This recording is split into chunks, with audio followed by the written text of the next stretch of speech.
Oh yay, oh yay, oh yay. On Tuesday, November the 8th, the court will hear arguments in United States versus Jones, which is the most important Fourth Amendment case that the court will have heard in the last 10 years. The facts are actually quite simple. The government, without a warrant, put a GPS tracker on a suspect's car and kept it there for 28 days. That tracker disclosed everywhere the car had been. Every 10 seconds, the GPS tracker would send a signal which can be tracked through software such as Google Maps and Google Earth. So the government had a complete pattern of the defendant's movements. The defendant challenged this and said this was an unconstitutional search, in part because the government should not be entitled to know where anybody has been for 28 days. The government responded by citing some old cases and say, look, if you drive your car on the public highways, you have no interest in privacy. Police officers can follow your car everywhere it goes. Cars are heavily regulated. No one has a right to use a car. So that frames up the debate. This presents the court with several wonderful challenges. One, how do we deal with powerful technology that obviously Mr. Madison wasn't thinking about when he wrote the Fourth Amendment? Two, how do we deal with the government's ability to accumulate all this information about us? This information would show if someone was meeting with a lover, was meeting with a doctor for a sensitive medical condition, was going to a 12-step meeting. Should Big Brother know everywhere that we've been for a month?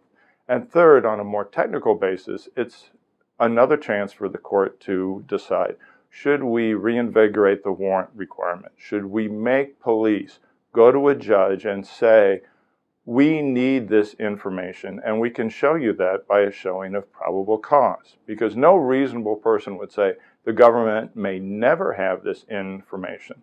What many reasonable people are saying, however, is the government has to be supervised by a judge. That's what the founders wanted.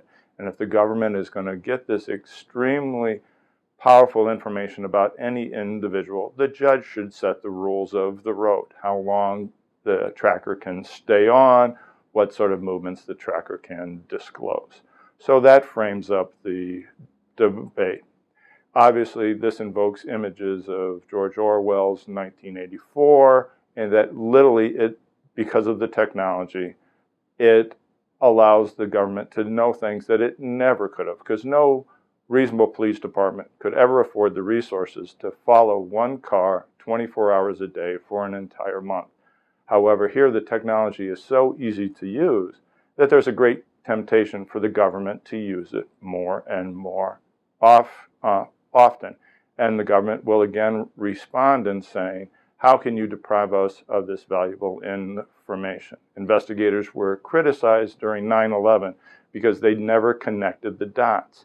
This GPS tracking information is an ideal way to connect the dots. It can show conspiracies by showing who were members of the conspiracy. It can show who's acting in concert by the patterns of travel. And it can also be used to rebut a suspect's alibi.